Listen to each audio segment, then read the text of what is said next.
बच्चों, कैसे हैं आप सब। आई होप अपनी पढ़ाई अच्छे से कर रहे हैं, एंजॉय कर रहे हो, पढ़ाई को बर्डन नहीं ले रहे हो। चलिए, हमने अपने लास्ट टॉपिक में क्या किया था, इलेक्ट्रोकेमिकल सीरीज पढ़ी थी। इलेक्ट्रोकेमिकल सीरीज क्या है बच्चों? किसका कितना इलेक्ट्रोड पोटेंशियल है। कौन सा इलेक्ट्रोड पोटेंशियल? Reduction potential. क्यों लिया है रिडक्शन पोटेंशियल? क्योंकि कन्वेंशन है, आईयूपीएसी ने ऑर्डर कर दिया है कि अब हमने सिर्फ और सिर्फ रिडक्शन पोटेंशियल को लेना है। हमने पीछे लेक्चर में लास्ट में ये डिसाइड किया था, कंक्लूड किया था कि मोर पॉजिटिव और high electrode potential, standard electrode potential will be a good oxidizing agent and more negative और low electrode potential will be, जितना ज़्यादा नेगेटिव उतना कम electrode potential, will be a good reducing agent. Correct, यहाँ हमने clear किया था। साथ ही हमें यह भी देखना था कि फ़ायदा क्या है इस इलेक्ट्रोकेमिकल सीरीज़ का। यूज़ ऑफ इलेक्ट्रोकेमिकल सीरीज़ क्या है, ये हमने क्लास में डिस्कस किया है। We can just say ECS, है ना। फ़ायदा क्या है इस ईसीएस का? सबसे पहली चीज़ क्या है बच्चों, इससे हमें पता चलता है spontaneity, spontaneity of a reaction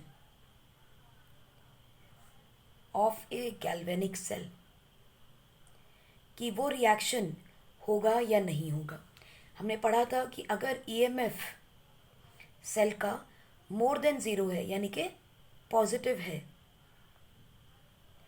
अगर ईएमएफ पॉजिटिव आता है तो इसका मतलब E naught of the cell is equal to E naught cathode minus E naught anode. Also confirms that E naught cathode जो है, यानी ये अगर पॉजिटिव आती है वैल्यू, पॉजिटिव वैल्यू कब आएगी? डेफिनेटली जब पॉजिटिव वैल्यू ज़्यादा होगी। So E cathode has to be more than E of anode. Confirm हो गया। अगर पॉजिटिव चाहिए तो ई कैथोड ज़्यादा होना चाहिए। अगर ई कैथोड ज़्यादा है तो बच्चों इसका मतलब क्या है? It should B an element above hydrogen in the series, यानी जिसका इलेक्ट्रोड पोटेंशियल जो है वो ज़्यादा होगा।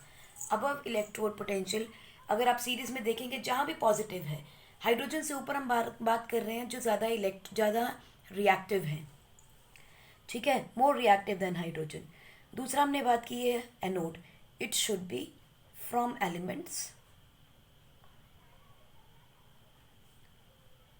Hydrogen, okay, it should be below, not hydrogen, this is to be below, क्योंकि रिएक्टिविटी सीरीज के अंदर जितना ऊपर जाएंगे उतनी रिडक्शन पावर बढ़ रही थी, नीचे नीचे आएंगे ऑक्सीडेशन पावर बढ़ रही है। It should be from the elements above hydrogen in this series. Correct. हमने कहा हाइड्रोजन से जो ऊपर होंगे वो कैथोड होने चाहिए। कैथोड पे क्या होती है? रिडक्शन। एनोड पे कौन होना चाहिए? Should be from the elements above hydrogen in this series, यानी जहां होगी ऑक्सीडेशन। तो look at this table of your book. आपके पास ये रहा आपका hydrogen, look at it, okay, let me just take it little more above, okay, this is your hydrogen. Hydrogen से ऊपर देखिए, जितने ऊपर के एलिमेंट है उनका पॉजिटिव इलेक्ट्रोड पोटेंशियल है। जो पॉजिटिव इलेक्ट्रोड पोटेंशियल है वो डेफिनेटली ज़्यादा है, तो वहाँ ऑक्सीडेशन ज़्यादा हो रही होगी, इसीलिए इनको एनोड बनना पड़ेगा। So this is what we wrote, at anode should be from the elements above hydrogen in the series. So above hydrogen सब प्लस है, और कैथोड पे कौन होंगे? One which are below the hydrogen in the series. So below hydrogen देखिए क्या है, hydrogen से नीचे जितने भी हैं नेगेटिव पोटेंशियल बढ़ रहा है। So more negative value more reduction power, ये रिड्यूस होना चाहेंगे और कैथोड पे रिडक्शन होती है। चलिए एक एग्जांपल भी देख लेते हैं अपनी simple galvanic cell, Daniell cell का। कॉपर है और जिंक है, करेक्ट। जिंक का इलेक्ट्रोड पोटेंशियल बच्चों क्या है? 0.76 वोल्ट माइनस कॉपर का कितना है? 0.34 वोल्ट इलेक्ट्रोड पोटेंशियल। कौन सा? Standard reduction potential, correct. किसका रिडक्शन पोटेंशियल ज़्यादा है? अनडाउटेडली कॉपर का। अगर कॉपर का ऑक्सीडेशन पोटेंशियल होता तो देखिए हाइड्रोजन की बात करें अगर हम, तो कॉपर का है, हाइड्रोजन का है 0 वोल्ट, कॉपर की वैल्यू क्या आएगी प्लस 0.34 वोल्ट आ रहा है, क्या है standard reduction potential. So hydrogen के नीचे जाएगा कौन, जिंक, जिंक के पास हो गया क्या -0.76 वोल्ट, लेकिन ये क्या है रिडक्शन पोटेंशियल, करेक्ट। और ऊपर जाएं तो क्या है copper, Cu 2 plus Cu will give us 0.34 volt, correct. ऊपर है ये नीचे है। अब देखो ध्यान से, एनोड पे क्या होना है, ऑक्सीडेशन होनी है, एनोड के ऊपर ऑक्सीडेशन होना है। यहाँ पर अबव इन द सीरीज से मतलब क्या है, okay, let me just make this correction, it has to be above only and this is going to be below। Hydrogen से नीचे जो होंगे वो एनोड पे जाएंगे और जो हाइड्रोजन से ऊपर होंगे वो कैथोड पे जाएंगे। माने देखिए इसका रिडक्शन पोटेंशियल ज़्यादा है, so it would like to reduce, जो रिड्यूस होना चाहता है it has to be at cathode. तो हम क्या लिखते हैं सेल रिप्रेजेंटेशन में, सेल रिप्रेजेंटेशन में लिखेंगे जिंक सॉलिड से जिंक 2 पॉजिटिव बनेगा, कॉपर 2 पॉजिटिव से कॉपर सॉलिड बनेगा। तो देखिए this is what cathode, this is anode. किसका रिडक्शन पोटेंशियल ज़्यादा है, कॉपर का, would like to reduce, so इसीलिए वो कॉपर कैथोड पे जाएगी। जिंक किसका रिडक्शन पोटेंशियल कम है, जिंक का, so it is going to be at anode. So reactivity series जो आपकी बुक में दी है, अकॉर्डिंग टू दैट जो भी हाइड्रोजन से नीचे होंगे दे विल फॉर्म एनोड, और जो हाइड्रोजन से ऊपर होंगे सीरीज में दे विल फॉर्म कैथोड। और इसका अगर हम लोग ई कैलकुलेट कर लें, E naught of this cell is calculated, तो आपको क्या मिलेगा, ई नॉट कैथोड, अब तक तो रट गया होगा, ई नॉट एनोड, मैम नहीं रहता है, हम नालायक हो गए हैं, हम पढ़ते नहीं हैं।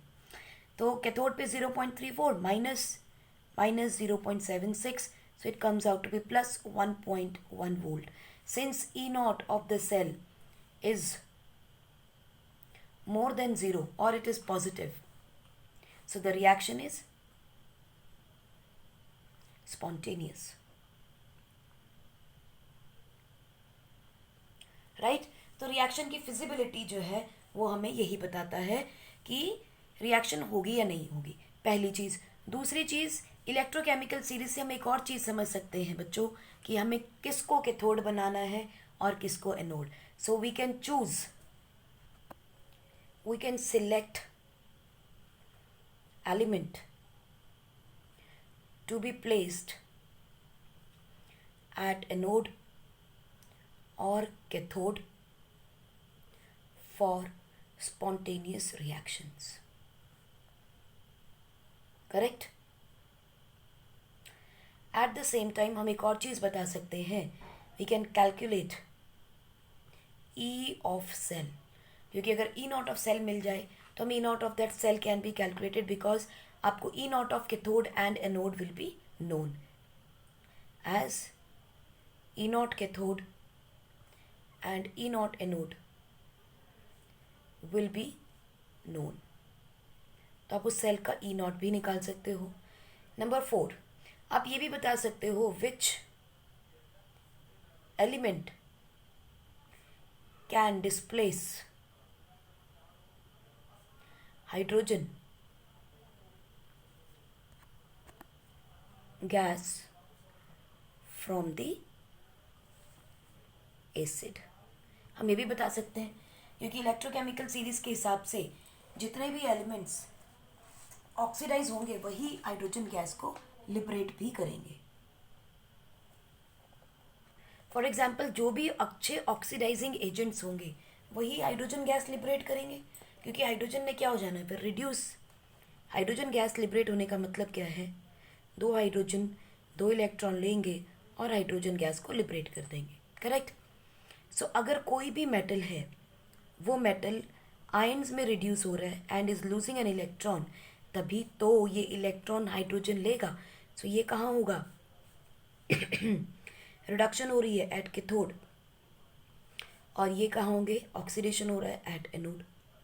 For example zinc, zinc 2 positive बनाएगा, 2 इलेक्ट्रॉन छोड़ देगा, और यही 2 इलेक्ट्रॉन्स जो हैं वो हाइड्रोजन लेगा और गैस बना देगा. Simple. So that is why we always say any metal when reacts with an acid liberates hydrogen gas. इसलिए वो रिएक्शन स्पॉन्टेनियस हो जाता है. राइट. सो ये थी हमारी इलेक्ट्रोकेमिकल सीरीज. उसके बेनिफिट्स क्या थे हमें. अब हमने जो इम्पोर्टेंट, ये एक पार्ट खत्म हो गया आपका इलेक्ट्रोकेमिकल सीरीज या इलेक्ट्रोकेमिस्ट्री का. First part you have completed. Second phase में हम बात करेंगे इलेक्ट्रोलिटिक सेल्स की. माने जहाँ पर केमिकल रिएक्शन इलेक्ट्रिकल एनर्जी बना रही थी, वो क्या था आपका इलेक्ट्रोकेमिकल सेल, गैल्वेनिक सेल. अब क्या करेंगे, इलेक्ट्रिसिटी की वजह से हम एक केमिकल रिएक्शन को कंडक्ट कराएंगे, यानी कि एक नॉन स्पॉन्टेनियस रिएक्शन करने वाले हैं हम. ये क्या है, इलेक्ट्रिसिटी की वजह से केमिकल रिएक्शन हो रहा है, मीन्स इलेक्ट्रोलिटिक साइकिल बनेगा, इलेक्ट्रोलिटिक सेल बनने वाला है. This is going to be the second part of this chapter. Third part में बच्चों हम बात करेंगे कंडक्टेंस की. इलेक्ट्रिसिटी का पार्ट, फिजिक्स का थोड़ा सा इसके बारे में बात करेंगे. ठीक है. That will be the third phase of your chapter. So we have completed the first phase. अब सेकेंड फेज पे चलते हैं. इस सारे बेस के साथ इलेक्ट्रोलिटिक सेल के बारे में पढ़ेंगे. बच्चों इलेक्ट्रोलिटिक सेल क्या होता है, when we are using electricity to do some chemical reaction, a chemical breakdown. Lytic माने breakdown. When electricity is used for a chemical breakdown, this is known as in a cell. This is known as electrochemical cell. ठीक. अब देखिए इस electrochemical cell के अंदर ना बच्चों दो चीज़ें इंपॉर्टेंट आएंगी. पहली चीज़ आएगी क्वालिटेटिव एस्पेक्ट, जिसके बारे में हमें देखना है क्या इलेक्ट्रोलिटिक सेल के साथ रिएक्शन हो रहा है, कितनी डिकम्पोजिशन हो रही है, कैसे हो रही है. ठीक है. उसके बारे में सब्जेक्टिव जो बात हम करेंगे that is the qualitative aspect. दूसरा हम पढ़ेंगे क्वांटिटेटिव. क्वांटिटेटिव एस्पेक्ट में बच्चों हमने करनी है कैलकुलेशन. जहां भी हम कैलकुलेशन कर पाएंगे that will be the quantitative aspect. ठीक. अब आप इसमें ऐसे भी समझ सकते हो द क्वांटिटेटिव एस्पेक्ट जो है बच्चों, this is the second law. This is the second law of electrolysis. और इसी लॉ को हम कहते हैं फैराडेज लॉ.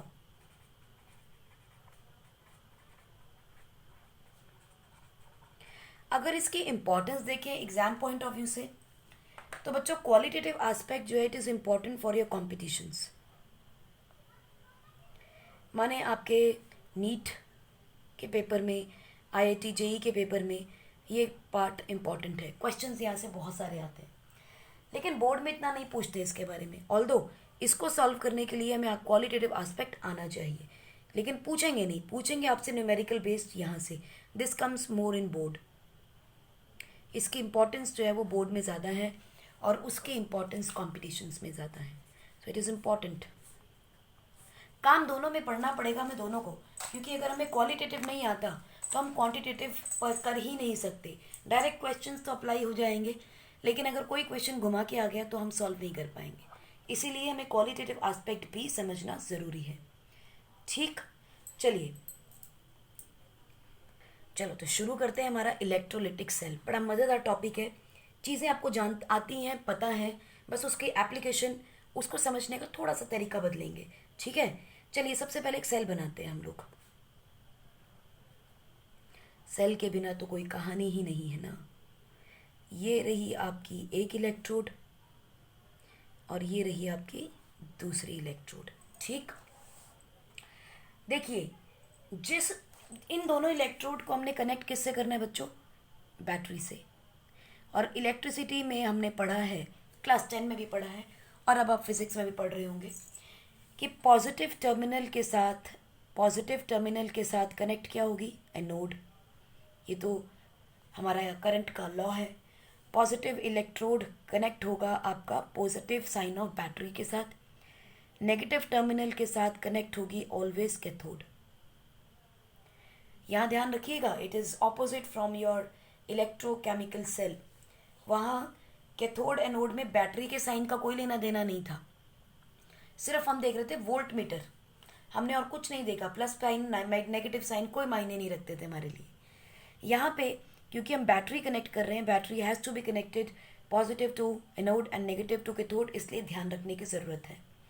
कैथोड के ऊपर क्या होता है बच्चों? Reduction, that is gain of electrons. होना वही है, कॉन्सेप्ट नहीं चेंज होगा। एनोड के ऊपर क्या होगा? Loss of electrons. होना सब वही है, ठीक है। उसके बाद आप देखेंगे यहाँ क्या है, आपके पास एक इलेक्ट्रोलाइट, ठीक। और ये जो बीकर है ना बच्चों, इसको हम बोलते हैं electrolyte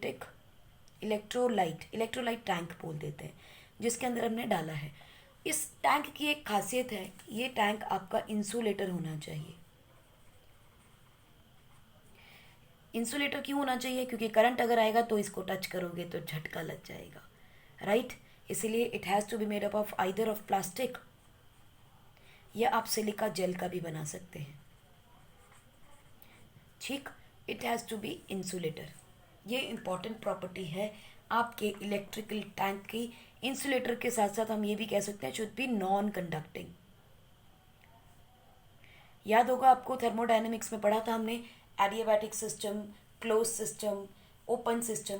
closed and open system के अंदर दोनों ही कंटेनर कंडक्टिंग होते थे, और एडियाबैटिक सिस्टम की कंडीशन थी that the walls are not conducting, ठीक। चलिए, इलेक्ट्रोलाइट है। इलेक्ट्रोलाइट जो है बच्चों, ये भी दो कंडीशंस में आपको देखोगे मिलेगा, आपको यहाँ लिख लेते हैं। चलिए, इसके अंदर जो इलेक्ट्रोलाइट होगा that has to be in two forms, या तो वो मोल्टन होगा या फिर वो एक्वस होगा, क्योंकि हमें पता है आयन्स जो हैं वो सॉलिड स्टेट में टूटेंगे ही नहीं।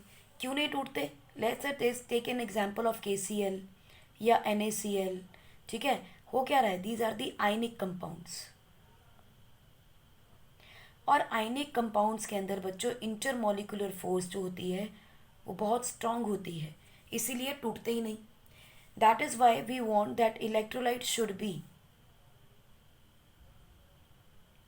इन मोल्टन और एक्वस स्टेट, ठीक। मोल्टन का मतलब समझते हैं आप, पिघला हुआ, सिर्फ मेल्ट करना है। एक्वस का मतलब पानी मिलाना है। अब देखिए, पानी ज़्यादा है या थोड़ा है, उसके बेस पे ये भी दो तरह का हो गया। कम पानी होगा तो it is a concentrated electrolyte, पानी ज़्यादा होगा तो it is going to be dilute electrolyte. दो तरीके का हो गया। देखो कैसे, इलेक्ट्रोलाइट अगर मेल्ट किया है, मोल्टन है, तो हमें पता है मोल्टन NaCl भी मिलती है, हमें मोल्टन HCl भी मिल जाएगा, ठीक है। कॉन्सेंट्रेटेड और डाइल्यूट में देखो, कॉन्सेंट्रेटेड HCl भी है, डाइल्यूट HCl भी है, और NaCl का सॉल्यूशन भी आपको कॉन्सेंट्रेटेड मिलेगा, डाइल्यूट मिलेगा। H2SO4 का सॉल्यूशन भी आपको ऐसे ही कॉन्सेंट्रेटेड और डाइल्यूट मिलता है, करेक्ट। कॉन्सेंट्रेटेड में बस फ़र्क, रिएक्शंस में बहुत फ़र्क आएगा। We will talk about all these aspects, ठीक है। फिलहाल के लिए इतना ध्यान में रखिए कि जो आपका इलेक्ट्रोलाइट है, या तो वो मोल्टन फॉर्म में होना चाहिए और या फिर एक्वस कंडीशन में होना चाहिए, टूटा हुआ होना चाहिए, ताकि उसे हम आराम से तोड़ सके। So what will happen, let us take, हमारा इलेक्ट्रोलाइट यहाँ NaCl है, it will break down into Na positive and Cl negative. तो Na कहाँ जाएगा? कैथोड की तरफ भागेगा, और क्लोरीन किधर जाएगा? एनोड की तरफ भागेगा, करेक्ट। सो NaCl का ही एग्जाम्पल लेके हम इसको एक्सप्लेन कर लेते हैं। NaCl बच्चों जब टूटेगा, इलेक्ट्रोलिसिस होगी इसकी, it will form Na positive and Cl negative, correct. Now at cathode what is going to happen, reduction हो रहा है, माने Na पॉजिटिव आएगा, एक इलेक्ट्रॉन लेगा और Na सॉलिड बना देगा। और कैथोड के बाद एनोड पे क्या होना है? देखो, क्लोरीन नेगेटिव है, एक इलेक्ट्रॉन गेन करेगा तो क्लोरीन बनाएगा, बट क्लोरीन तो ऐसा एटम है ही नहीं जो कि सिंगल एटम की फॉर्म में एग्जिस्ट करे। एलिमेंटल फॉर्म में क्लोरीन कैसे एग्जिस्ट करती है? क्लोरीन एग्जिस्ट करता है गैस की फॉर्म में। तो बैलेंस कर दें, दो क्लोरीन के आयन होंगे, दो इलेक्ट्रॉन होंगे। अब अगर दो क्लोरीन है तो सोडियम भी बैलेंस करना पड़ेगा, दो यहाँ और दो यहाँ, मानते हो कि दो NaCl के मॉलिक्यूल्स अगर आएंगे तो दो सोडियम एटम बनेंगे और एक क्लोरीन की गैस बनेगी, करेक्ट। आयन को हम भूल जाएंगे, it is going to form two sodium atom solid और एक क्लोरीन गैस का मॉलिक्यूल बनेगा। सो कई बार यही क्वेश्चन आ जाता है बच्चों, देखो कैसे, कि how many moles are required to produce 1 mole of chlorine gas. 1 mole of chlorine gas is produced by 2 moles of NaCl gas, NaCl solid, molten electrode. Molten हो सकता है या एक्वस हो सकता है। सो 2 मोल NaCl के मिलेंगे तो आपको सिर्फ 1 मोल क्लोरीन की गैस मिलेगी और 2 मोल आपको सोडियम के मिलेंगे, करेक्ट। और अगर यहाँ पानी भी होता बच्चों तो आपको याद होगा NaCl प्लस वाटर, याद आया कुछ, this is called as brine. Brine की जब आपने इलेक्ट्रोलिसिस किया तो क्या मिलता था, NaOH plus H2 gas plus Cl2 gas, याद आई, दोनों चीज़ें मिलती थी। तो यहाँ Na पॉजिटिव सॉलिड क्यों नहीं बना, है ना, देर इज़ अ डिफरेंस, क्योंकि NaCl जब टूटेगा तो Na पॉजिटिव बनाएगा और Cl नेगेटिव बनाएगा। वाटर भी तो है बच्चों यहाँ पे, जब एक्वस फॉर्म में चला गया NaCl एक्वस, तो ये क्या बनाएगा, H पॉजिटिव और OH नेगेटिव बनाएगा। अब क्या होगा, एट कैथोड Na भी पहुंचेगा और H पॉजिटिव भी जाएगा। एट एनोड Cl नेगेटिव भी पहुंचेगा और OH नेगेटिव भी पहुंचेगा। अब ये देखना है हमें कि बनेगा क्या, ये क्या बनेगा, कैसे बनेगा, इसके बारे में हमें चर्चा करनी है। This is what is the important part for the qualitative aspect of electrolytic cell. हमें देखना है इनमें से कौन बनेगा और क्यों नहीं बनेगा, दूसरा वो भी देखना है। इसे समझने के लिए कि वहां पर क्या रिलीज होना है कैथोड या एनोड के ऊपर, we need to understand factors on which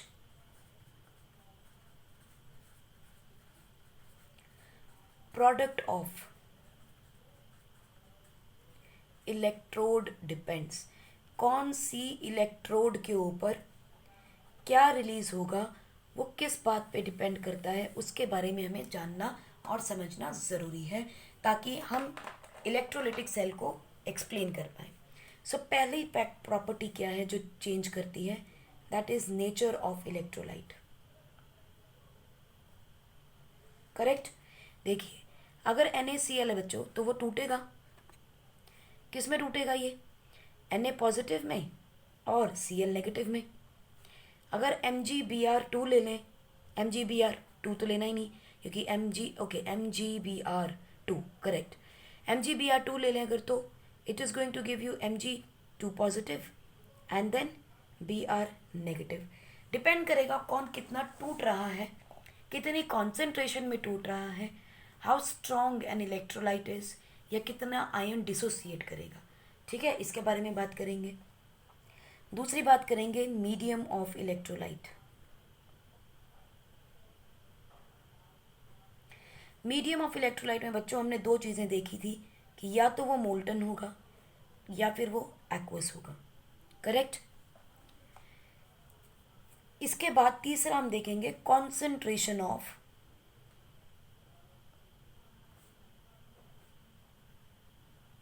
electrolyte.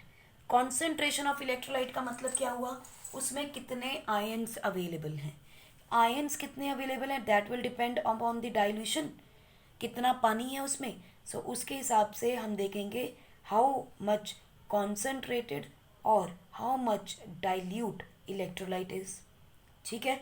हम देखेंगे बेसिकली उसमें डिसोसिएशन कितनी हो रही है, करेक्ट।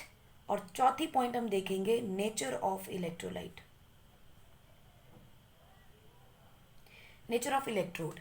अब जो इलेक्ट्रोड होती है ना बच्चों, हम अक्सर ग्रेफाइट की, प्लैटिनम की इलेक्ट्रोड ले लेते हैं, वो रिएक्शंस में अफेक्ट नहीं करती क्योंकि वो इनर्ट होती हैं।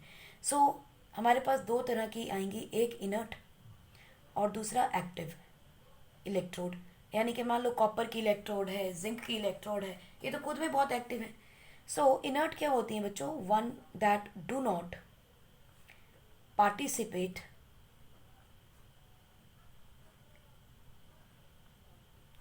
इन reaction.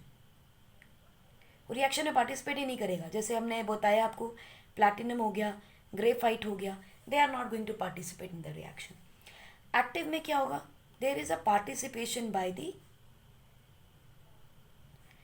Electron, participation in reaction is the seen by these electrodes. जैसे आप देखोगे कि मेटल की इलेक्ट्रोड्स अगर होंगी तो वो रिएक्शन में पार्टिसिपेट करेंगी, like zinc, copper, silver, iron, ये सब रिएक्ट करने वाली हैं इसके अंदर। तो इन सब फैक्टर्स पे डिपेंड करेगा कि किस इलेक्ट्रोड पे क्या रिलीज हो रहा है। और इन सारी रिएक्शंस को समझने के लिए हम मोस्ट ऑफ द टाइम जो भी सेल बनाने वाले हैं उसके अंदर इलेक्ट्रोलाइट जो है वो NaCl को ही लेके हम डिस्कस करेंगे। So we will discuss reactions of NaCl most of the time, चाहे वो ये केस हो कॉन्सेंट्रेटेड डाइल्यूट का, चाहे वो केस हो आपका मोल्टन एंड एक्वस का। हम उसमें NaCl का ही एग्जाम्पल देके उस सारे को डिस्कस करने वाले हैं। इन फैक्टर्स को पढ़ते हुए जब हम सेल बनाएंगे और इसके रिएक्शन करेंगे तब हमें कुछ रूल्स का ध्यान रखना है। वो रूल्स क्या हैं? Rules for product formation.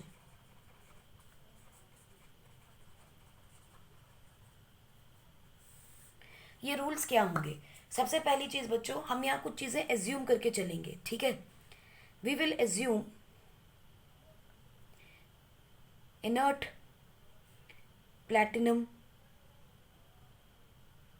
Electrode unless mentioned. अगर इलेक्ट्रोड के बारे में कुछ मेंशन किया है तो हम उसको लेंगे। अगर इलेक्ट्रोड के बारे में कुछ भी मेंशन नहीं किया तो हम एक इनर्ट इलेक्ट्रोड को यूज़ कर लेंगे जिसमें हम प्लैटिनम यूज़ कर लेंगे, क्योंकि हमने स्टैंडर्ड हाइड्रोजन इलेक्ट्रोड में भी उसी को यूज़ किया था। दूसरी चीज़, try to write anode reaction first. देखो दोनों में से किसी को तो लिखना ही है, ठीक है, चाहे एनोड को लिख लो चाहे कैथोड को लिख लो। हमने कहा कि कोशिश करिए पहले एनोड की रिएक्शन लिख लीजिए rather than doing the cathode reaction, just a convention. उसके बाद आप देखोगे in case of active electrode, like के मेटल की अगर इलेक्ट्रोड्स आ जाएं, in case of active electrodes all reactions stop and electrode themselves start oxidizing or reducing। मतलब ये है कि अगर एक्टिव इलेक्ट्रोड है ना तो इलेक्ट्रोलाइट को भूल जाइएगा, हर रिएक्शन फिर उस इलेक्ट्रोड के हिसाब से होगी। इलेक्ट्रोड राजा है उस पूरे सेल के अंदर, इलेक्ट्रोड राजा है। अगर वो एक्टिव है तो सब चीज़ें उसके हिसाब से होंगी, अगर वो एक्टिव नहीं है तो फिर इलेक्ट्रोलाइट अपना काम चला लेगा। इट्स जस्ट लाइक राजा अगर एक्टिव नहीं है तो ठीक है, उसके मिनिस्टर्स जो हैं they can do whatever they want to do, ठीक है। सो अगर इलेक्ट्रोड जो होती है ना बच्चों, ये एक्टिव इलेक्ट्रोड कहीं भी हो सकती है। ऐसा नहीं है कि इसने एक्स ऑन एनोड पे ही होना है या इसने कैथोड पे ही होना है। Active electrode can be anywhere, it can be a cathode, it can be anode और it can be both। हो सकता है कि दोनों तरफ ही एक्टिव हो, जैसे कि हो सकता है एक तरफ जिंक हो एक तरफ प्लैटिनम हो, तो zinc is more active at anode. हो सकता है कि आपके पास हाइड्रोजन के प्लैटिनम हो और कॉपर हो, तो copper will act as an cathode more, या फिर दोनों कॉपर और जिंक ही आ जाएं इकट्ठे मिलके, हो सकता है इनर्ट हो ही ना। So all conditions will be available. अब हमने क्या करना है, इन रूल्स को ध्यान में रखते हुए इस सारे केसेस को बारी बारी से देखने वाले हैं, ठीक है। सबसे पहले से शुरू करते हैं हम लोग। सबसे पहला क्या था, नेचर ऑफ इलेक्ट्रोलाइट। अब यहाँ पे हमने सारी एग्जांपल जो है वो NaCl के हिसाब से करनी है, यानी कि जो ज़्यादा डिसोसिएट करेगा, बेस्ट आयनिक कंपाउंड होगा हम उसे ले लेंगे। जो ज़्यादा अच्छा आयनिक कंपाउंड होगा वो ज़्यादा अच्छे इलेक्ट्रॉन्स देगा, अच्छे आयन्स देगा, कंडक्शन उतनी ज़्यादा हो जाएगी, सिंपल है उसके ऊपर। सो नेचर ऑफ इलेक्ट्रोलाइट पे इतने बात करने की अभी हमें ज़रूरत नहीं है इसमें। We need to talk about medium of electrolyte सबसे पहले। तो यहाँ पर सबसे पहले देख लेते हैं, चलिए केस 1 हम देखते हैं हमारे पास मीडियम ऑफ इलेक्ट्रोलाइट के बारे में।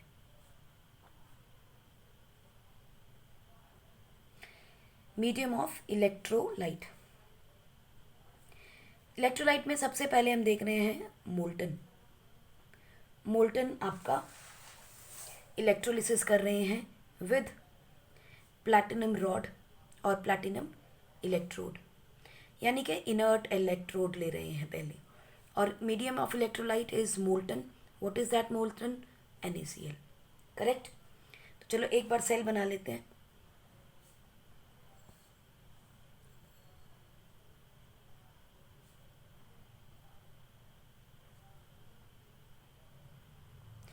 Positive negative, positive negative, this is anode, this is cathode, NaCl। तो Na will go on this side, Cl will go to this side. तो यहाँ Cl नेगेटिव जाएगा और यहाँ Na पॉजिटिव आ जाएगा। करेक्ट। देखिए इस केस में जब मोल्टन NaCl है तो कुछ नहीं है इसके पास सिवाय NaCl के, उसको पिघला दिया। जब इसमें से इलेक्ट्रोलिसिस होगी तो बहुत सिंपल है, 2 आयन्स बन जाएंगे। ठीक। एनोड के ऊपर, पहले एनोड के बारे में लिख ले। एनोड के ऊपर क्या होता है? ऑक्सीडेशन होती है। ऑक्सीडेशन का मतलब electron will be given out. Electron अगर दे रहे हैं तो हमें क्या करना है? क्लोराइड आयन ले लिया, it is going to lose 1 electron and it is going to form Cl। अब हमें पता है कि ये Cl जो है एक रिएक्शन हो गया, चलो एक इलेक्ट्रॉन गेन लूज किया इसने और इसने Cl बना दिया। बच्चों this is called as primary change. ये तो है नहीं कि Cl एक ही बार में एक ही स्टेप में बन जाएगी, नहीं ना, ये सबसे पहला चेंज है। ऐसे 2 चेंजेस होंगे कम से कम। जब 2 मिल जाएंगे तो what will happen? This chlorine plus chlorine will form Cl2। ठीक। This is your secondary change.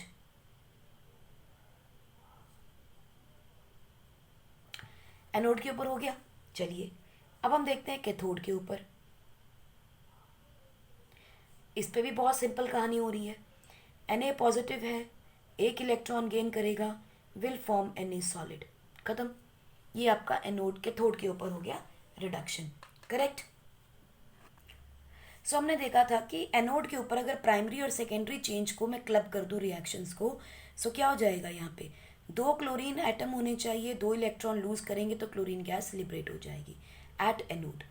Number of the electrons at anode should always be equal to the number of the electrons at cathode, क्योंकि number of electron का जो exchange हो रहा है बच्चों वो तो कांस्टेंट रहने वाला है, there is no change. So we will write 2 sodium ions will gain 2 electrons and will liberate 2 sodium atoms at the cathode. Correct? Similarly, let us look at another electrolyte, that is MgBr2 molten, and again since electrode is not mentioned, so we will take platinum as the inert electrode. ठीक है, चलिए इसमें बना के देखिए, pause कीजिए and try to do what is being formed at anode, what is being formed at cathode. Pause कीजिए। 1 2 3 हो गया। Okay, let us do it. MgBr2 है, इलेक्ट्रोलिसिस होगा इसका, तो ये क्या देगा आपको? Mg plus Br2 gas. Correct. कैसे बना? At anode. हम एनोड इसलिए भी लिख रहे हैं, अल्फाबेटिक ऑर्डर ले लो यार, ABC। एनोड पहले आता है कैथोड बाद में आता है, तो नेचुरली ऑटोमेटिकली आप एनोड पहले लिखने लगेंगे। So at anode what is going to happen? Anode है लोन, ऑक्सीडेशन होगा। ऑक्सीडेशन का मतलब क्या होता है? Loss of electrons. ठीक। सो आप क्या लिखोगे? Mg Br negative will lose 1 electron to produce Br. Again this is the primary reaction or primary change. Secondary change में क्या होगा? We will need 2 of these to produce bromine gas at cathode, anode. So at anode bromine gas will be liberated. At cathode what is going to happen? Reduction.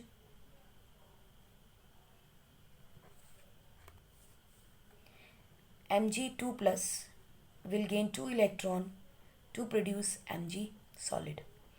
यहाँ देखिए 1 मोल है Mg का, MgBr2 का, 1 ही मोल Mg का बनेगा और 1 ही मोल Br2 का बनेगा। करेक्ट। सो यहाँ देखिए व्हाट इज हैपनिंग। MgBr2 से जब इसकी इलेक्ट्रोलिसिस हो रही है to produce Mg solid and Br2 gas, तो कितने इलेक्ट्रॉन्स का एक्सचेंज हो रहा है? Obviously we are saying 2 electrons. तो क्या आप मुझे बता सकते हो कितने चार्ज का यहाँ एक्सचेंज हो रहा है? Ne is equal to what? 1। Nf is equal to what? Charge. Nf का मतलब क्या है? What is Nf? F क्या होता है? 1 mole of electrons. So N into 1 mole of electron will give me the charge. तो यहाँ कितना है? 2e। 2e चार्ज है, so can be right 2 Faraday. 2 Faraday charge is required for the electrolysis of MgBr2. Can we say it? तो simple है, 2 मोल electron के use हो रहे हैं, इसका मतलब 2 फैराडे है। करेक्ट। चलिए एक एग्जाम्पल और देते हैं आपको। आप मुझे सिर्फ इतना बताइए, उसके अंदर लेट अस से AlCl3, ठीक है। आपने मुझे बताना है what will be formed at anode, what is formed at cathode, and how much charge is required in terms of Faraday. ये आपका होमवर्क है, विल डिस्कस इन क्लास। चलिए उसे आप सॉल्व कीजिएगा। हम देखते हैं अपना केस 2, जिसके अंदर हमने देखा है कि हमारा जो इलेक्ट्रोलाइट है इज नाउ एक्वस, मोल्टन नहीं है, एक्वस है। So we are talking about aqueous NaCl with platinum electrode. ठीक है, ये आ गया आपका ब्राइन। ब्राइन की इलेक्ट्रोलिसिस, उसमें क्या प्रोड्यूस होगा और क्यों प्रोड्यूस होगा। जब हम इलेक्ट्रोलिसिस मीडियम की बात कर रहे हैं, एक्वस में मैंने कहा था पानी या ज़्यादा होगा या कम होगा। अगर पानी कम हुआ तो कॉन्सेंट्रेटेड होगा, अगर पानी ज़्यादा हुआ तो डाइल्यूट होगा। सो इस केस को पढ़ने के लिए, समझने के लिए हमें केस नंबर 3 को भी कंसिडर करना है। ठीक है, एक्वस के अंदर अगर कुछ मेंशन ना हो तो it is always taken as concentrated. If it is not mentioned that it is dilute NaCl, जब तक डाइल्यूट वर्ड यूज़ ना किया गया हो, हमें लेना क्या, उसे कॉन्सेंट्रेटेड ही कंसिडर करेंगे। सो इसके अंदर फर्दर हमारे पास 2 केसेस बन जाते हैं। चलिए पहला केस लेते हैं हम लोग, when we are talking about concentrated NaCl, यानी कि less amount of water is there. यहीं पर एक पॉइंट आप मार्क कर लीजिए so that we do not miss it. Consider concentrated if not mentioned about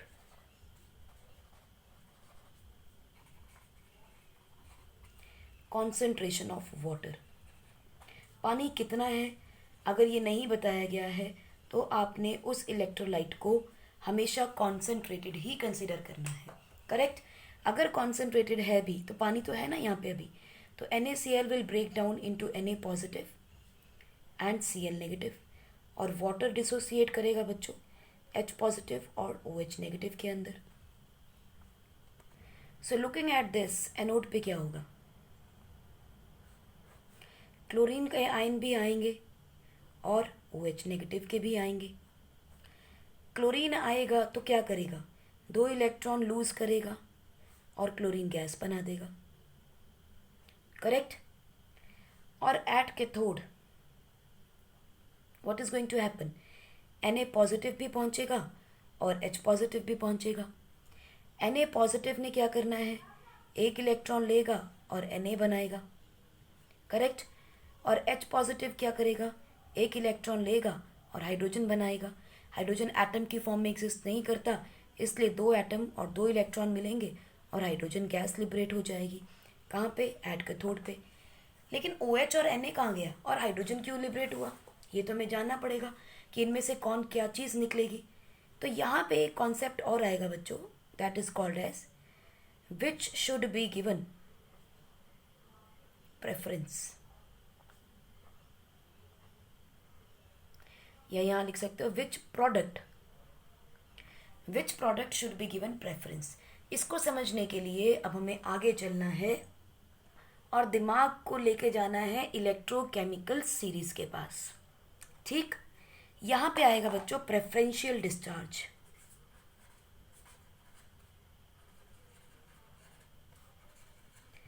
preferential discharges, हम किसको प्रेफरेंस दे रहे हैं।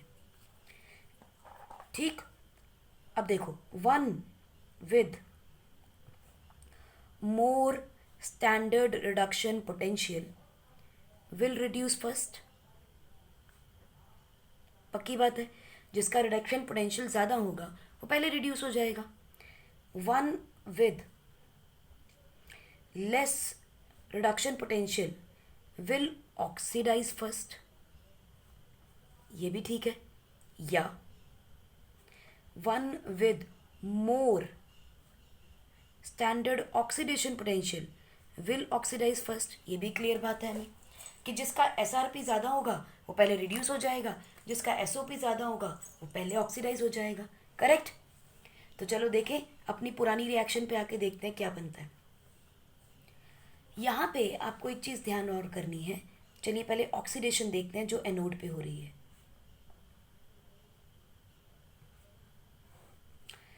दो क्लोरीन के आयंस आएंगे, दो इलेक्ट्रॉन्स को लूज करेंगे और क्या बना देंगे, क्लोरीन गैस। क्योंकि एनोड पे क्या होता है, loss of electrons. OH negative भी अपना एक इलेक्ट्रॉन लूज करना चाहेगा और क्या बना देगा, OH। करेक्ट। लेकिन बच्चों क्लोरीन का जो ऑक्सीडेशन पोटेंशियल है it is very high. Chlorine negative has more tendency to oxidise.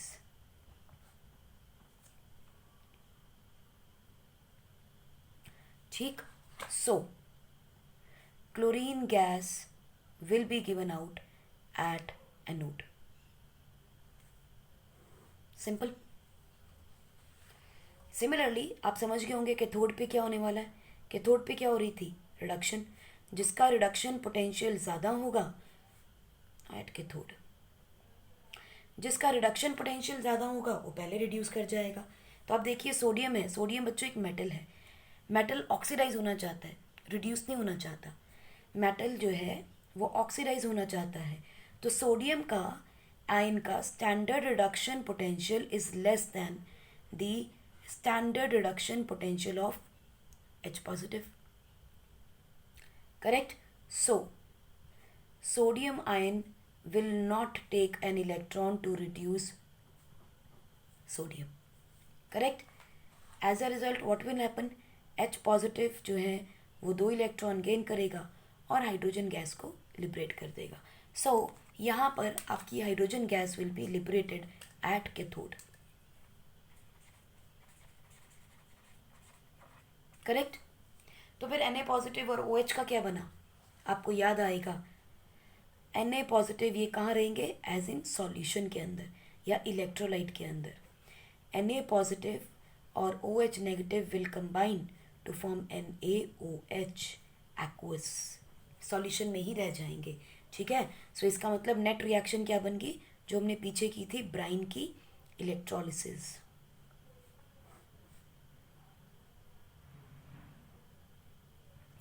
क्या बना था, NaOH caustic soda plus hydrogen gas plus chlorine gas is liberated.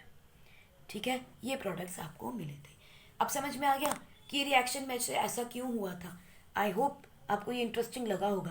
भाई मुझे तो बहुत इंटरेस्टिंग लगा। ये समझ में आया कि हाइड्रोजन गैस क्यों निकली, NaOH क्यों नहीं, NaOH क्यों बना है। Very interesting for me. I hope आपके लिए भी उतना ही इंटरेस्टिंग हो। नहीं है तो भैया बनाना पड़ेगा, क्योंकि एग्जाम आपको देना है, हमका नहीं देना है।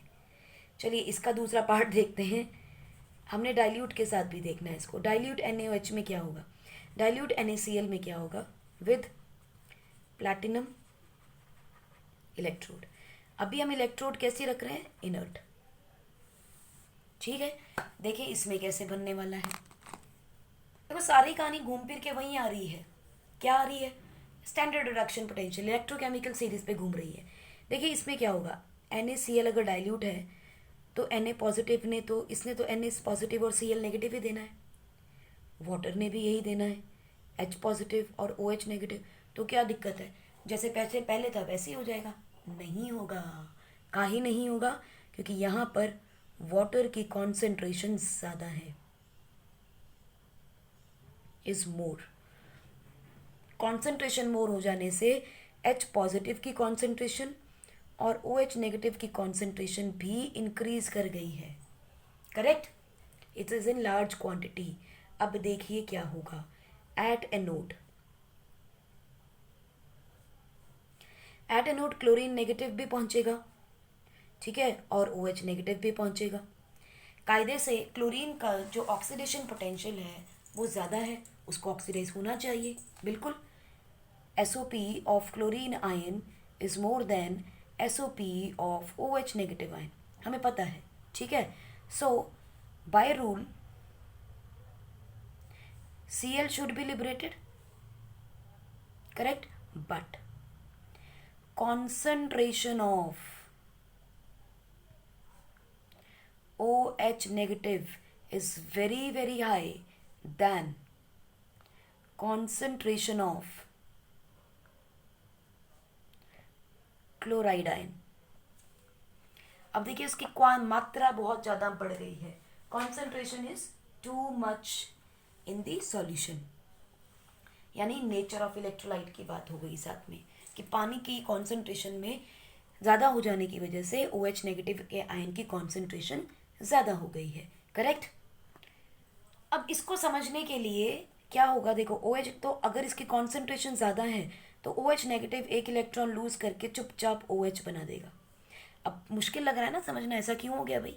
जब उसका SOP ज़्यादा है, क्लोरीन को आना चाहिए था, मेन तो वही था, इलेक्ट्रोकेमिकल सीरीज। देखिए इसे समझने के लिए हमें वापस जाना पड़ेगा कहाँ, नर्स्ट इक्वेशन पे। नर्स्ट इक्वेशन के थ्रू में पता चलेगा यहाँ पे एक्चुअली हुआ क्या है। SOP of OH will increase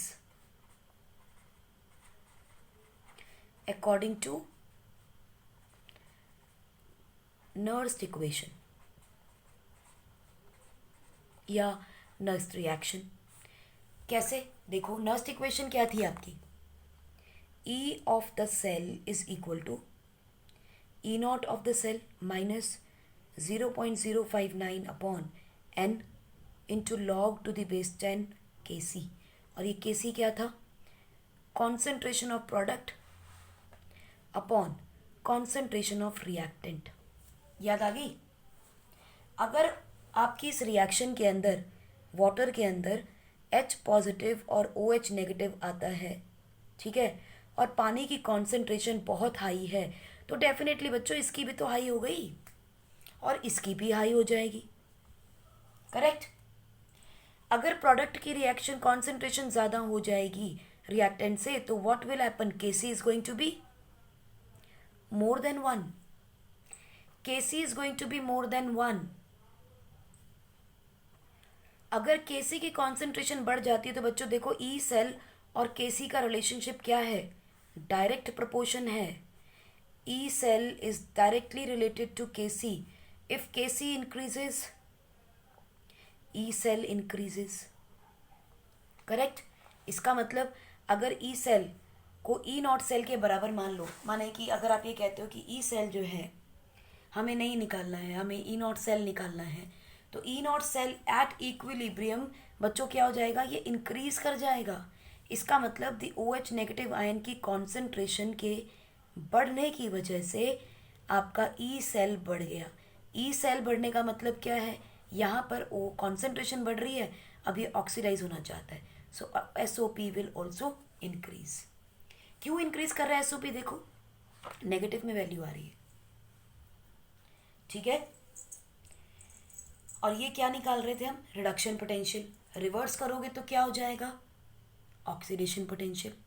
ये जो भी आप निकाल रहे हो, स्टैंडर्ड इलेक्ट्रोड पोटेंशियल निकालना चाह रहे हो, अगर हाइड्रोजन के साथ लेते हैं, क्योंकि ये वाटर निकल रहा है, हाइड्रोजन गैस लिबरेट हो सकती है, so what is going to be taken as H positive को यूज करेंगे। अगर हाइड्रोजन का इलेक्ट्रोड पोटेंशियल 0, ये 0 हो जाएगा, Kc की वैल्यू बढ़ रही है, नेगेटिव आएगा, स्टैंडर्ड रिडक्शन पोटेंशियल नेगेटिव है, तो SOP क्या हो जाएगा, पॉजिटिव, वो उतना ही ज़्यादा बढ़ जाएगा। सो क्योंकि SOP बढ़ गया है, इस वजह से आपको eight anode OH will be formed. Correct.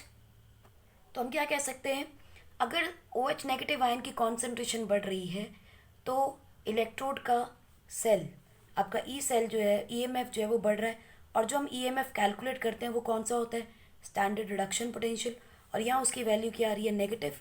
Hence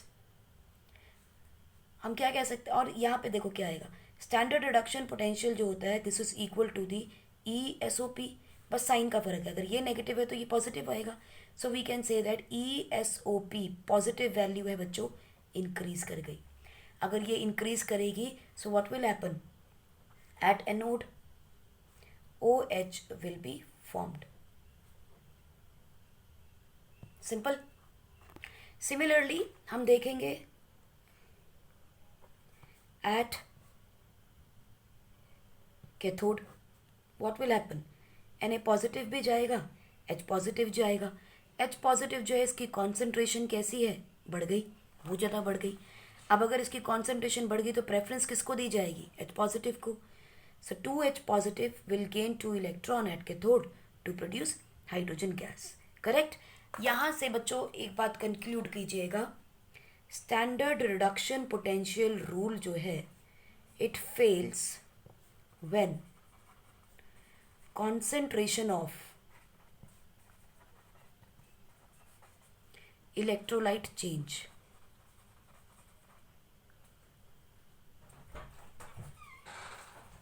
concentration of electrolyte changes, ये रूल फेल कर जाएगा। And it is more applicable in dilute electrolytes, ये हमने देख ही लिया। जब भी आपको क्वेश्चन के अंदर डाइल्यूट इलेक्ट्रोलाइट दे दिया जाए तो आपके कान खड़े हो जाने चाहिए कि भैया यहाँ कॉन्सेंट्रेशन बदल जाएगी, यहाँ पर प्रेफरेंशियल ऑर्डर बदल जाएगा, हाइड्रोजन जो है वो प्रेफरेंस ले सकती है क्योंकि वहाँ पानी है, ठीक है, एट कैथोड। करेक्ट। तो इस चीज़ का ध्यान रखिएगा। दूसरी चीज़, अब यहाँ हमने कहा कि eight anode OH is formed, लेकिन OH कोई प्रोडक्ट थोड़ी होगा, OH क्या करेगा, है ना। तो देखिए OH में क्या होगा, OH में कई स्टेप्स आएंगे बच्चों। OH नेगेटिव एक इलेक्ट्रॉन लूज करके OH बनाएगा। करेक्ट। अब ये खाली एक OH से तो मेरी बात नहीं बनने वाली, ये वाला OH एक और OH के साथ जुड़ेगा और क्या बना देगा, पानी और एक ऑक्सीजन। क्या बना देगा, एक पानी और एक ऑक्सीजन। अब यहाँ भी देखो कुछ शांति थोड़ी पड़ी, ये एक और ऑक्सीजन के साथ ज्वाइन करेगी ऑक्सीजन और क्या बना देगी, ऑक्सीजन गैस। करेक्ट। सो अब देखो this is my primary change, this one is the secondary change and this is the final change. Correct. इन तीनों स्टेप्स को जरा इकट्ठा जोड़ दो तो आपको आपका आंसर मिल जाएगा। OH negative ion will lose electrons to produce water and oxygen। Balance कर लें। सो जब बैलेंस करेंगे बच्चों क्या होगा, दो ऑक्सीजन एक ऑक्सीजन, तीन ऑक्सीजन है, यहाँ 1 है। What should be the nearest number, nearest even number is 4। So 2 oxygen we can just put 4 over here. So 4 oxygen atom, 4 oxygen atom, 4 hydrogen atom, 4 hydrogen atom. Correct. And then multiply this also by 4 electrons, क्योंकि number of electrons has to be balanced. Correct. बच्चों ये reaction ना याद रखिएगा, बहुत important reaction है, इसके ऊपर बड़े सारे क्वेश्चंस बनते हैं। क्या क्वेश्चन बनता है, how many electrons, or we can say how much electric current is required to obtain 1 mole of oxygen by electrolysis of water. पानी की इलेक्ट्रोलिसिस से 1 मोल ऑक्सीजन बनाने के लिए कितना करंट देना पड़ेगा। तो देखिए बहुत सिंपल रिएक्शन है, 4 वाटर मॉलिक्यूल, क्योंकि हाइड्रोजन आयन भी बनने हैं, हमने सिर्फ OH नेगेटिव लिए हैं, will give oxygen molecule, obviously plus water भी है, ठीक है। 2 पानी के मॉलिक्यूल बनेंगे और 2 हाइड्रोजन आयंस अलग से और निकलेंगे, जो कि किसी और के इलेक्ट्रोड पे निकलने वाले हैं, ठीक है। तो हम यहाँ इसको फिलहाल छोड़ देते हैं। 4 पानी के मॉलिक्यूल, क्योंकि 4 OH नेगेटिव चाहिए हमें, तो 4 पानी के मॉलिक्यूल कितने इलेक्ट्रॉन्स ले लूज कर रहे हैं? 4 इलेक्ट्रॉन्स। 4 इलेक्ट्रॉन्स का मतलब क्या है? 4 Faraday. What is this 4 Faraday? This is a charge. और चार्ज क्या है? क्यू। क्यू का मतलब क्या होता है? क्यू का मतलब क्या होता है? I/T, current flowing for given time, ठीक है। सो इतना चार्ज, इतना करंट रिक्वायर्ड है इतने टाइम के लिए, तो ये ऑक्सीजन का मॉलिक्यूल बनेगा। सो इसको ध्यान रखिएगा बच्चों, ये क्वेश्चन पेपर में आ जाता है। Specifically in competition this is asked to many times. So final equation क्या बन गई? अगर NaCl डाइल्यूट है, उसकी आप इलेक्ट्रोलिसिस करेंगे, ठीक है, तो आपको क्या मिल रहा है? At anode 4 OH negative ions will lose 4 electrons to give you water plus oxygen reaction. ये रिएक्शन मैंने आपको पहले बोला है, इंपॉर्टेंट है, please keep it in mind. At cathode 4 hydrogen atom will gain 4 electrons to give you 2 hydrogen gas molecules. So final reaction क्या हो जाएगी? 4H2O will give you 2H2O plus 2H2 gas plus O2 gas. O2 will be found at anode and hydrogen gas at cathode. Correct. अब यहाँ से जो questions आते हैं उनको देखिए। 1 मार्कर्स कॉम्पिटिशन्स में अक्सर आते हैं। 1 mole of oxygen is produced from 4 mole of water, correct. 2 mole of hydrogen produced from 4 mole of water and 1 mole of hydrogen is produced from 2 mole of water, ठीक है। अक्सर पूछ ले जाते हैं, इसलिए आपको याद होना चाहिए इस चीज़ का, ठीक है जी। जो अक्सर एग्जाम में आते हैं वो हैं hydrogen, oxygen and chlorine. Question आता है कि इनको प्रोड्यूस करने के लिए कितने इलेक्ट्रॉन का या कितने मोल इलेक्ट्रॉन की रिक्वायरमेंट है। सो हाइड्रोजन को बनाने के लिए कितने मोल इलेक्ट्रॉन चाहिए हमें? 2 मोल।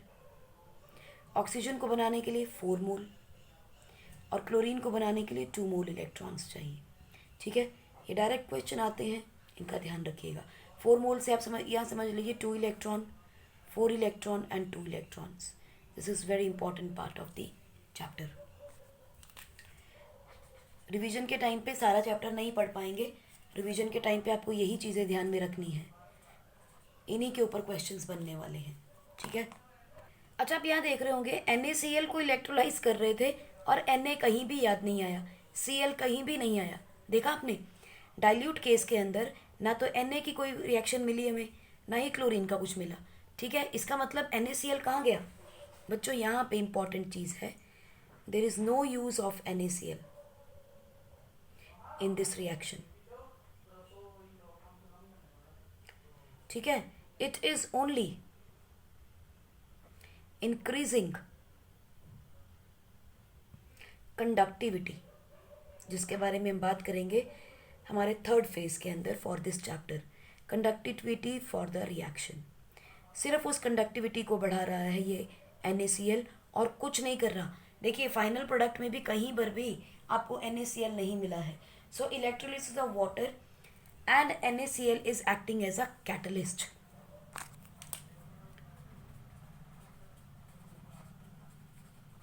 It is just acting as a catalyst, ठीक है। उसकी कंडक्टिविटी को बढ़ा दिया उसने। इसी के अंदर एक और चीज़ ऐड कर लेते हैं कि वाटर की इलेक्ट्रोलिसिस करने के लिए, ठीक है, या वाटर की प्रोडक्शन के लिए हमें कितने मोल इलेक्ट्रॉन चाहिए? देखो 4 मोल पानी से 2 मोल पानी बन रहा है, करेक्ट। कटेगा तो क्या हो जाएगा? 2 मोल वाटर, ठीक है। यानी 1 मोल बनाने के लिए क्या होगा? इसको डिवाइड कर दे 2 से। सो 1 मोल पानी बनाने के लिए again I will need 2 electron या फिर 2 मोल ऑफ इलेक्ट्रॉन्स। यही 4 चीज़ें बार बार पूछी जाती हैं। अब यहाँ देखो, जितने OH नेगेटिव आयंस थे उतने ही H पॉजिटिव आयंस भी यूज हो गए, करेक्ट।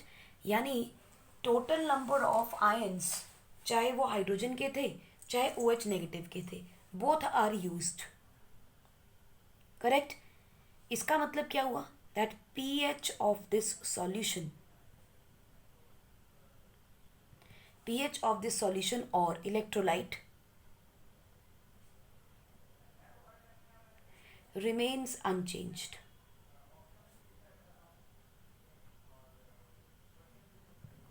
pH को कोई भी फर्क नहीं पड़ रहा है, ठीक है, बिकॉज देखो अगर H पॉजिटिव यूज हो जाता तो देखो कैसे बनता। मान लेते हैं, यहीं लिख लेते हैं इसको, ठीक है। If H positive is used, consume ज़्यादा हो जाता तो OH नेगेटिव की कॉन्सेंट्रेशन बढ़ जाती, pH की वैल्यू क्या हो जाती, more than 7। And if H positive और you can say OH negative is used, तो H पॉजिटिव की कॉन्सेंट्रेशन जो है वो बढ़ जाती, सो pH क्या हो जाता, लेस देन 1। लेकिन यहाँ क्या हो रहा है, 4OH negative 4 plus H positive दोनों यूज़ हो रहे थे, इसने हाइड्रोजन बना दिया और इसने पानी और ऑक्सीजन बना दिया। सो इसका मतलब pH जो है of this solution remains unchanged, correct. अभी तक हमने बात किया है इलेक्ट्रोलाइट जो है एक्वस और मोल्टन है, नेचर ऑफ इलेक्ट्रोलाइट कर लिया, कॉन्सेंट्रेशन कर लिया, लेकिन अभी तक हमने एक्टिव इलेक्ट्रोड की बात नहीं की है। अभी हम सारी रिएक्शन प्लैटिनम के साथ कर रहे थे, which is inert electrode. Next lecture में बच्चों हम बात करेंगे एक्टिव इलेक्ट्रोड के साथ, और हम देखेंगे एक और नया कॉन्सेप्ट एमलगम फॉर्मेशन का, ठीक है। अभी के लिए, आज के लिए इतना ही। खुश रहिए, पढ़ते रहिए एंड स्टे सेफ।